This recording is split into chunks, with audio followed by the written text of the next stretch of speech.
Pisces यानी mean राशि में सुरेश को ट्रिपल एस हिंदी टैरो से।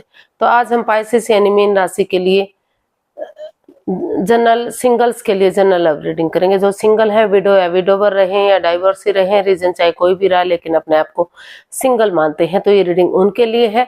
जनरल है तो मैच हो भी सकती है या नहीं भी हो सकती, जिस पर जितनी मैच होती प्लीज आप एक्सेप्ट कर सकते हैं। सनसाइन, मूनसाइन या नाम राशि जिसे चाहे देख सकते हैं। अगर आप पर्सनल रीडिंग चाहते हैं तो नीचे डिस्क्रिप्शन बॉक्स में डिटेल्स दी गई है, वहां जाकर चेक कीजिएगा। कोई भी कंफ्यूजन डाउट होने पर व्हाट्सएप मैसेज के जरिए आप इसे क्लियर कर सकते हैं। तो इसमें सबसे पहले, और ये जो है 9 से लेकर 16 अप्रैल 2025 तक के लिए वीकली यानी साप्ताहिक रीडिंग रहेगी। तो ये इसमें सबसे पहले हम आपका रिसेंट पास देखेंगे, फिर प्रेजेंट करंट एनर्जी, और इन दिनों कोई बंदा या बंदी आपका लाइफ पार्टनर बनने के लिए आ रहा है तो लाइफ पार्टनर के रूप में एनर्जी क्या रहेगी, और कोई पास पर्सन वापस आ रहा है तो उसकी एनर्जी क्या रहेगी, और लास्ट में हम गाइडेंस देखेंगे। तो चलिए देख लेते हैं पाइसिस पर्सन के लिए उनका रिसेंट पास्ट कैसा रहा है। पाइसिस का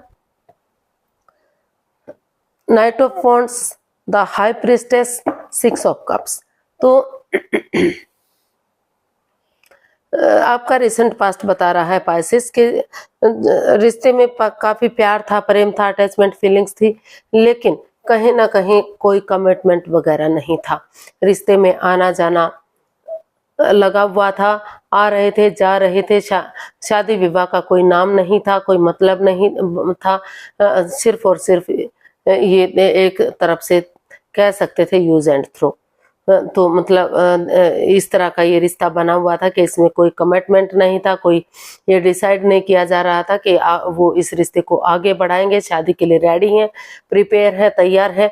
तो कहीं ना कहीं इस तरह की अनबन इस रिश्ते में रिसेंट पास्ट आपके पास्ट में दिखाई दी, जो रिसेंट पास्ट में नजर आ रही है। तो वहाँ कहीं ना कहीं वहाँ कमिटमेंट वगैरह देने की आपको लग रहा है कि अगर कमिटमेंट वगैरह देते हैं, इस रिश्ते को हील करते हैं, मेडिटेट करते हैं, या समझदारी के साथ धीरे धीरे करके अपनी विजडम नॉलेज गेन करते हुए समझदारी के साथ एक्शन लेते हैं, यानी कि कॉम्प्रोमाइज करते हैं, कमिटमेंट वगैरह देते हैं कि वो शादी करने के लिए रेडी या तैयार है, तो धीरे धीरे करके इस रिश्ते को रीयूनियन, रिकॉन्सिलेशन किया जा सकता है, उस एनर्जी को बढ़ाया जा सकता है जो उन्होंने जो समय एक दूसरे के साथ स्पेंड किया है।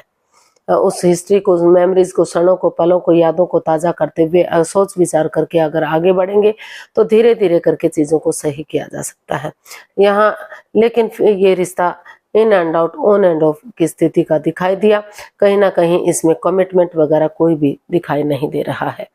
तो इस तरह की एनर्जी रही है उन चीज़ों को ठीक करने में, कमिटमेंट वगैरह देने के लिए कि किसी तरह से इस रिश्ते में अगर उन पुरानी चीज़ों को याद करते हैं, उन यादों को ताज़ा करते हैं, तो इसमें कमिटमेंट वगैरह होगा, शादी विवाह होगा, रिश्ते को घर बसने के लिए आगे बढ़ाया जा सकता है, रिश्ते को खुशहाल किया जा सकता है।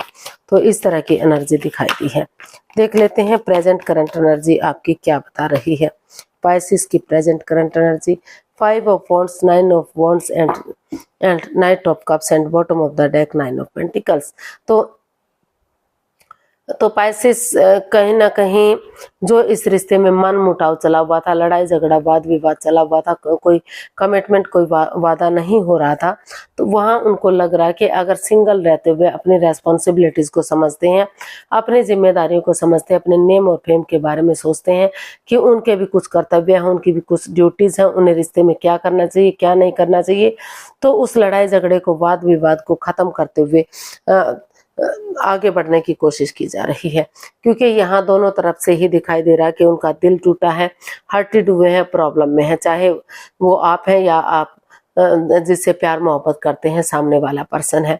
तो उस लड़ाई झगड़े को, वाद विवाद, एंजाइटी, स्ट्रेस, ड्रामे, फाइट्स को खत्म करते हुए आप यहाँ स्टैंड लेने की कोशिश कर रहे हैं। आपको लगता है कि अगर यहाँ स्टैंड लेते हैं, गोल भी मिल रहा है, एक चांस भी मिल रहा है, तो उन्हें गंवाना नहीं चाहिए। और आपको लग रहा है कि अगर या तो आप उनकी तरफ गुड न्यूज़ लेकर जाते हैं कि वो इस रिश्ते में आगे बढ़ने के लिए रेडी तैयार है, या फिर आप उनकी तरफ गुड न्यूज़, या फिर वो आपकी तरफ गुड न्यूज़ लेकर आते हैं, तो फिर से ये रिश्ता स्टेबल हो सकता है, फिर से इस रिश्ते में कामयाबी मिल सकती है और अदरवाइज आपको सिंगल रहते हुए ही पहले अपने आप को खुद को प्रिपेयर और रेडी करना चाहिए, अपनी रेस्पॉन्सिबिलिटीज़ को समझना चाहिए, अपनी जिम्मेदारी को समझना चाहिए, तभी आपको आगे बढ़ना चाहिए।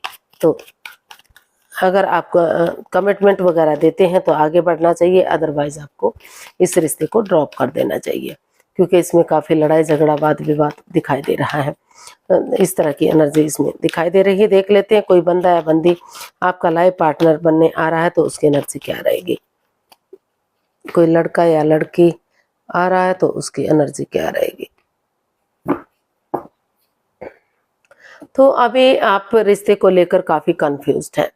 जो जिस बंदे या बंदी पर आपका दिल आया है या सामने वाला है, हो सकता है कि वो किसी और से प्यार करता हो या आप किसी और से प्यार करते हो। तो डिसीजन मेकिंग में यहाँ कोई भी लाइफ चेंजिंग डिसीजन आपको नहीं लेना है। डिसीजन मेकिंग में समय और वक्त लेना चाहिए और उन चीज़ों का बजाय के एंजाइटी स्ट्रेस में रहने के बजाय के आधार में रहने के, क्रॉस मार्ग पर रहने के दिल और दिमाग से काम लेना चाहिए। अगर आप खुद दिल और दिमाग से काम नहीं लेना चाहते, आप एंजाइटी में है, स्ट्रेस में है, प्रॉब्लम्स में है, रातों की नींद हराम हो चुकी है, तो किसी की हेल्प या मदद लीजिए। लेकिन आपको उन चीज़ों को छोड़ना पड़ेगा जो इसमें over thinking, over control, over stress दे रहे हैं, जिसकी वजह से रिश्ते में बाधाएं, रुकावटें, दिक्कतें आ रही हैं। तो कहने का मतलब है कि अभी आपको किसी भी रिश्ते की तरफ नहीं जाना चाहिए। आपको रुक कर, ठहर कर, सोच विचार करके डिसीजन लेना चाहिए, क्योंकि हो सकता है कि जिससे आप प्यार करते हैं वो किसी और से भी प्यार करता हो, या फिर आप इनसे भी प्यार करते हैं और किसी और को भी चाहते हैं। तो जब तक उन चीज़ों का क्लियरिटी नहीं आ जाती, जब तक इस over thinking, over control, stress से बाहर नहीं आ जाते, तब तक आपको आगे नहीं बढ़ना चाहिए और इस चीज़ का हल और सॉल्यूशन निकालना चाहिए, क्लियरिटी लानी चाहिए, आमने सामने बातें करनी चाहिए कि इसमें क्या परेशानी, क्या दुविधा इस रिश्ते में चल रही है। तो देख लेते हैं पास्ट पर्सन की एनर्जी क्या रहेगी। अगर किसी पास्ट पर्सन से डील कर रहे थे, अटैचमेंट या जुड़ाव महसूस कर रहे थे, तो उसकी एनर्जी क्या रहेगी। 2 of wands, justice and king of swords and bottom of the deck page of wands. तो जी हाँ, पास्ट पर्सन जो भी बंदा या बंदी है वो आपकी लाइफ में वापस आना चाहता है, जस्टिस चाहता है, न्याय चाहता है। हो सकता है वो तुला राशि से हो, और जो भी बंदा या बंदी है उसको हर हालत में न्याय चाहिए। न्याय प्रिय आदमी हो सकता है वो ना तो अन्याय करेगा, ना तो अन्याय सहन करेगा। तो इस तरह की जो है एनर्जी दिखाई दे रही है। और जो रिश्ते में अनबन बनी हुई है, जो प्रॉब्लम्स बनी हुई है, तो अपनी विलिंग पावर को बढ़ाइए, अपनी कैपेबिलिटी को बढ़ाइए। अगर आपका कोर्ट कचहरी में कोई इश्यू चल रहा, कोई मैटर चल भी रहा है, आप अलग अलग रह रहे हैं, अपने आप को सिंगल मान रहे हैं, तो एक दूसरे को माफ़ कर दीजिए, एक दूसरे से माफ़ी मांग लीजिए और लाइफ में क्लियरिटी लाइए, क्लियर कट कम्युनिकेशन कीजिए, ताकि रिश्ते में सुधार हो सके, फिर से सिंगल से आप डबल हो सके, एक अच्छा पेयर, एक अच्छा जोड़ा बन सके। और किसी भी तरह से बातें नहीं बनती हैं तो आप इस रिश्ते से बाहर हो जाइए, या फिर सही समय आने का, सही वक्त आने का वेट और इंतजार कीजिए, ताकि सही समय आने पर एक नई एनर्जी, नए जोश, नई ताजगी, नए होश के साथ आप आगे बढ़ सकें।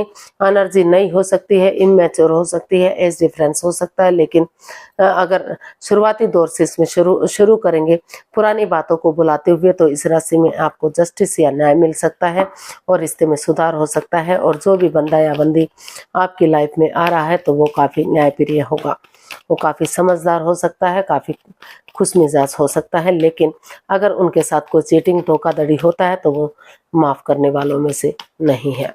तो देख लेते हैं यूनिवर्स की तरफ से क्या मैसेज या गाइडेंस हो सकता है। 6 of wands, 6 of swords, 7 of cups and bottom of the deck 9 of pentacles. Universe जी आपको मैसेज देना चाहते हैं, गाइडेंस देना चाहते हैं कि अगर आप over thinking, over control, over stress से बाहर आ जाते हैं और ये डिसाइड करते हैं कि जो भी रिश्ता है, अगर आप नए रिश्ते में भी जाते हैं तो वहाँ भी कंफ्यूजन, वहाँ भी प्रॉब्लम्स हो सकती हैं, तो अपनी रेस्पॉन्सिबिलिटीज़, अपनी जिम्मेदारियों को समझते हुए आगे बढ़िए। रिश्ता विक्टोरियस होगा, सक्सेसफुल होगा, नेम और फेम के साथ आगे बढ़ सकता है, सेनाइयाँ बच सकती हैं, खुशहाली हो सकती है, शादी विवाह किया जा सकता है। और अगर आप आप नहीं चाहते हैं कि इस रिश्ते में आगे बढ़ा जाए, आपको प्रॉब्लम हो रही है इस रिश्ते से, तो रुकिए, ठहरिए, सोचिए, विचारिए और इस रिश्ते से बाहर हो जाइए। ऐसी जगह पर जाइए जहां आपको पीस, सुकून, शांति मिल सके, आपकी भावनाओं को समझा जा सके और आप सिंगल रहते हुए अपना name, fame, job, business, career, पैसा, मनी, स्टेबिलिटी, उन चीज़ों पर खरे उतर सके, ताकि लाइफ में आपको कोई प्रॉब्लम, कोई दिक्कत ना हो और आप जो भी रिश्ता एक्सेप्ट करें वहाँ ग्रोथ, सक्सेस, प्रॉस्पेरिटी, नेम और फेम मिल सके। तो कुछ केसेस में आगे बढ़ा जा सकता है और कुछ केसेस में जिनको लग रहा है कि नहीं, ये रिश्ता आपके लिए सही नहीं है, तो इस परेशानी से बाहर निकलते हुए लाइफ में आगे बढ़ा जा सकता है। आज के लिए इतना ही, फिर नई वीडियो के साथ मिलते हैं। अगर वीडियो सही लगती है, अच्छी लगती है तो प्लीज़ लाइक, शेयर और सब्सक्राइब करें, कमेंट्स करना ना भूलें, इससे मोटिवेशन मिलता है, आपको नोटिफिकेशन मिलता है। तो जल्दी मिलते हैं नई वीडियो के साथ, तब तक के लिए हैप्पी रहें, खुश रहें। नमस्ते, थैंक यू so much.